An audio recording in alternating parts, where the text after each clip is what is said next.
Hello everyone, আজকে আপনার সাথে শেয়ার করব কিভাবে সহজে ক্রিস্পি মজাদার কুরকুরে মুড়মুড়ে ভেজিটেবল রোল বা চিকেন বা বিফ রোল আপনারা চাইলেই ঘরে তৈরি করতে পারবেন। এটা কিন্তু ছোটো বড়ো সকলেই পছন্দ করবে। ঝটপট তৈরি করতে কীভাবে পারবেন সেটাই শেয়ার করব।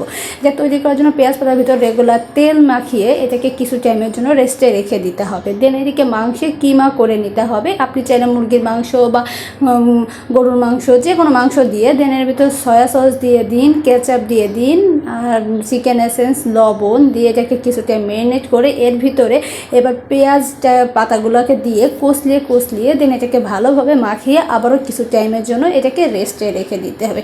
এদিকে আপনি ময়দা গুলিয়ে দেন পাতলা করে একটা রুটি টাইপ সেঁকে নিতে হবে। এটা আপনি যে কোনো তাওয়ার উপর দিয়ে পাতলা করে আপনি হালকা তেল ব্রাশ করে দিয়ে তৈরি করতে পারবেন। এর ভিতরে এই কোটটা ভরে ডিমে দিয়ে এটাকে মুড়িয়ে নিন এবং এটাকে ডুবন্ত তেলে গোল্ডেন ফ্রাই না হওয়া পর্যন্ত ভেজে তুলে নিতে হবে।